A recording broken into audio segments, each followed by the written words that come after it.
어제 저희가 김영호 씨의 욕설 영상을 보내드렸는데 참 안타깝다 이런 생각도 들었지만 좀 거친 모습이 불편하게 느껴진 분들도 좀 있었을 것 같습니다. 어제 대통령 앞에서 욕설을 퍼붓는 그 장면 먼저 보시고 이야기 나누겠습니다.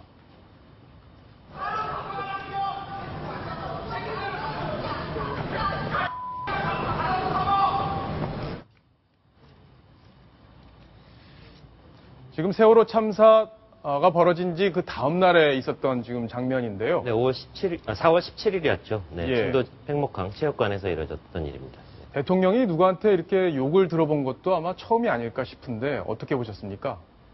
하태원 차장 좀 설명해 주시죠. 네, 뭐 굉장히 다급한 상황이었고요. 그 대통령도 아마 정신이 없었던 상황인데 저 영상을 자세히 보시면 김영호 씨가 다가와서 대통령에게 막말을 퍼붓는 장면을 보면서 대통령의 고개를 이렇게 돌리는 장면 볼 수 있었습니다. 굉장히 화가 나는 장면이었겠지만 유가족들의 절박한 심정에 대해서 내가 듣겠다 이런 뜻으로 받아들였을 것 같은데요. 그럼에도 불구하고 대통령에게 저런 식으로 막말을 퍼붓는 장면 여러 국민들을 보기에도 굉장히 불편했을 것 같고요. 그 논란의 중심에 있는 인물이 바로 김영호 씨. 지금 단식하고 있다는 부분이 계속 저거 말고 또 추가로 동영상이 밝혀지고 있지 않습니까? 그런 부분에서 김영호 씨가 과연 어떤 태도로 지금 단식을 하고 있고 이 세월호 사태 어떻게 이용하려고 하는 것인지 거기에 대한 어떤 국민적인 반감 그런 것들이 조금씩 생겨나고 있는 거 아닌가 하는 생각이 듭니다. 지금은 이제 대통령에 대한 욕설이었는데 지금 욕설이 저기서 그치지 않았어요. 다른 정치인에게도 욕설을 하는 모습이 있는데 그 영상도 저희가 준비했습니다. 함께 보시겠습니다. 패스포크로 지가 있는 게 패스포크로 지가 있는 게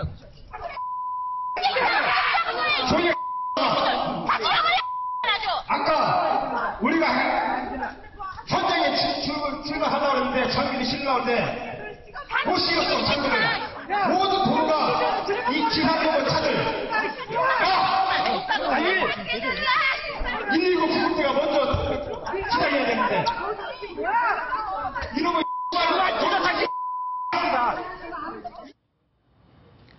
지금 저 당시 상황은 자식이 지금 세월호에 묻혀서 아직 찾지 못한 상황이기 때문에 굉장히 절박하다는 걸 우리가 감안해서 들을 필요는 있는 것 같습니다. 다만 굉장히 좀 거칠게 보이긴 하네요. 예, 가족을 잃은 슬픔을 제가 가늠을 하기는 어렵지만 그래도 그 당시에 저런 모습을 보여주는 걸 보면 지금 하고 있는 단식, 농성의 의도 그리고 이 유민이의 아빠로서의 이때까지 그 유가족의 어떤 대변인 역할을 하고 있었는데 진정성에 의심이 들만한 장면이 아니었나 이런 생각이 듭니다. 뿐만 아니라 뭐 당시 유가족들의 그런 거친 항의 분위기를 김영호 씨가 좀 더 부추긴 면도 없지 않다라는 지적도 계속 나오고 있는 상황입니다. 예. 김영호 씨의 얘기는 사실 저기서 끝나지 않고 서울로 올라온 뒤에도 계속 거친 얘기들이 쏟아지고 있는데 한 언론사하고의 인터뷰한 동영상 저희가 또 같이 한번 보겠습니다.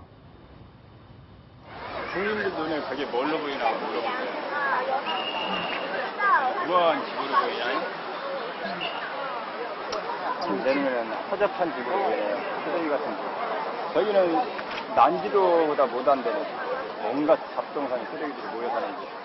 어제 여야 협상한 거 보세요. 박영선이 당신 똑바로 하시라고. 당신이 아무리 결정해도 나는 이 자리에 안 벗어날 거야. 나를 이기려고 생각하지 마라. 유가족이 원하는 수사권, 기소권 반영되지 않으면 난 절대 안 벗어날 거야. 네, 목소리는 상당히 차분해져 있는 것 같고요. 그런 부분이 있지만 저건 8월 8일 그러니까 여야가 1차 협상을 마치고요. 거기에 대해서 유가족들은 받아들일 수 없다. 이렇게 추인을 하지 않은 상태에서 청와대에 항의하러 갔던 장면, 그 장면 직후에 모 매체에서 찍었던 영상인데요. 그 내용들을 보면 더 정치권에 대한 증오심, 불만감, 그다음에 아무도 누구와의 협상에서도 인정하지 않겠다는 그런 반감 같은 것들이 많이 묻어나는데요. 지금도 저런 어떤 마음속에 증오의 감정들이 많이 쌓여있지 않는가 하는 생각이 듭니다. 지금도 단식을 하면서 병원에서 지금 입원 치료를 받고 있는데 네. 아마 저런 거친 모습들이 전해지면서 국민들이 저분의 진정성을 조금 더 생각할 수 있는데도 불구하고 조금 낮게 평가되는 건 아닌가 이런 생각도 해봅니다. 근데 이제 저분이 사실 그동안 딸을 제대로 이렇게 좀 돌보지 않았다 이런 논란도 계속 있었는데 지금 딸들하고 나눈 대화 내용도 또 지금 논란이 되고 있어요.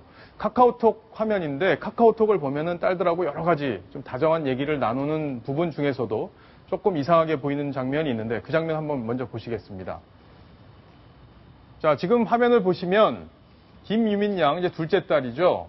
아빠에게 물어보죠. 3일날 가서 언제 와? 이렇게 물어보는데 그 다음에 아빠가 대답이 한참 동안 없죠. 예, 그래서 아빠, 다음 장 한번 보시겠습니다. 예, 지금까지는 이제 딸하고 정상적으로 대화를 나누는 부분인데요. 김유민 양이 아빠 이번 주 일요일에 진짜 올 거야 라고 4월 9일 날 물어봤습니다. 그거에 대해서는 답이 이렇게 왔네요. 그 다음날 답이 왔는데 약속 없으면 갈 거고 연락해 줄게. 이렇게 연락이 왔습니다. 이 부분을 보고 여러 사람들은 김영호 씨가 딸에 대한 관심이 세월호 참사 이전에는 그렇게 따뜻하게 딸들을 돌본 것은 아니지 않느냐 이런 지금 얘기가 나오고 있는 건데요. 김영호 씨가 장모죠. 그러니까 김유민 양의 외할머니와 또 나눈 대화 내용. 저희가 언론에서 또 취재한 부분이 있는데 그 내용도 함께 보시겠습니다. 화면에 좀 그 장면을 좀 띄워주셨으면 좋겠네요. 자, 기자가 이제 김유민 양의 외할머니를 찾아갑니다. 그래서 이혼 후에 김영호 씨가 찾아왔나 이렇게 물었는데요. 할머니 이렇게 대답했습니다. 찾아오긴 뭘 찾아와요. 김영호 단식에 대해서 물었는데 하든지 말든지 난 그거 신경 안 써. 이렇게 지금 얘기를 하고 있습니다. 아마 김영호 씨가 딸들을 제대로 돌보지 않은 그 부분에 대한 어떤 격한 감정 이런 것들이 나온 것 같은데요. 배혜림 씨, 이 할머니에 대해서 지금 언론사에서 여러 차례 접촉을 시도했었는데 예, 오늘 처음 언론 인터뷰가 나온 것 같아요. 네, 그렇습니다. 그 기자들이 찾아가서 그동안에 그 김영호 씨가 아이들을 정말 진정성을 가지고 키웠느냐에 대해서 그 질문을 했는데 이제 답변을 어떻게 했냐면 단식을 하든지 말든지 나는 신경 안 쓴다. 예. 나는 그리고 본 기억이 없다. 바빠서 안 오는 건지 무신경하다라는 취지로 답변을 했습니다. 이 할머니는 김영호 씨하고 김영호 씨가 자신의 딸과 이혼을 하고 나서 두 딸을 키운 것으로 알려져 있는데요. 그 페인트 칠을 하면서 어렵게 아이를 키웠다고 합니다. 하지만 통신비 뭐 이런 것들을 지원을 해줬다는 김영호 씨의 주장에도 불구하고 외할머니는 아직까지 아주 어려운 환경 속에서 살고 있는 것으로 확인이 됐습니다. 그러니까 사실상 외할머니가 두 딸을 키운 거네요. 그렇습니다. 페인트 공 일을 하면서 키웠고 예. 김영호 씨는 사실상 딸들의 어떤 그 양육 이 부분에 대해서는 크게 관여를 하지 않은 걸로 지금 외할머니는 증언을 하고 있는 걸로 이렇게 봐야 될 것 같습니다. 네, 그렇습니다. 예. 그 외할머니는 이제 딸이 전주에서 식당을 하고 있어서 예. 어머니죠. 유민 양의 어머니가 왔다 갔다 하는 동안 힘든 일을 하면서 딸을 키운 것으로 지금 알려져 있습니다. 근데 김영호 씨는 지금 이제 그런 부분에 대해서는 부인을 하고 있지만 더 확인해 봐야 할 부분이 있을 것 같다는 생각이 듭니다. 예. 기자가 또 이웃 주민들도 만난 모양입니다. 이웃 주민에게 이혼 후 김영호 씨가 찾아오는 것을 좀 봤나 이렇게 좀 물어봤는데 이웃 주민들은 엄마는 같이 안 사는 것 같고 가끔은 오는 것 같다 이렇게 얘기를 했습니다. 같이 안 살았어요, 엄마도. 그죠? 외할머니 혼자 애들을 키운 거고요. 아빠는 본 기억이 없는데 바빠서 안 오는 건지 이렇게 얘기를 했습니다. 아마 김영호 씨가 지금 여러 가지 항변을 하고 있지만 자식을 적극적으로 돌보지 않았다. 이 부분에 대해서는 좀 해명이 어려운 그런 부분이 아닌가 싶습니다.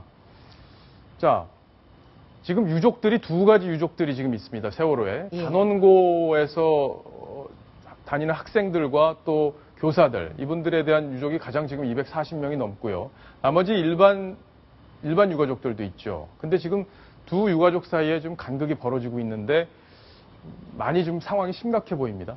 네, 그 유가족 대표들이 가족 대책이라는 이름으로 활동을 하고 있는데 그 유가족의 입장을 대변을 하고 있습니다. 그런데 그 일반인 희생자의 가족 대책위는 이 수사권과 기소권은 무리하다 이런 입장인데 반해서 이 단원고 희생자 학생들의 그 입장을 대변하는 유가족 대책위원회에서는 수사권과 기소권이 없이는 세월호 특별법 제정이 없다. 사실상 지금 여야 합의가 두 차례나 파기된 데에 대한 어떤 결정적인 역할을 한 분들이신데요.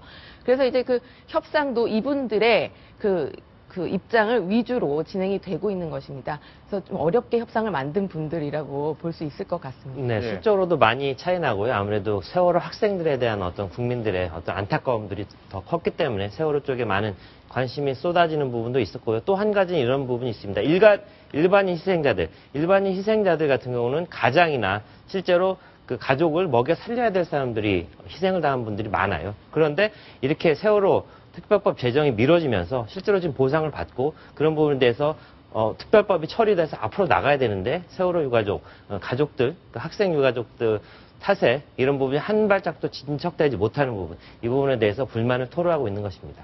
예, 유가족이 여러 사람들이 있기 때문에 그분들의 목소리가 충분히 다 반영이 될 수 있도록 정치권에서도 좀 더 세심하게 신경을 써야 할 것 같습니다.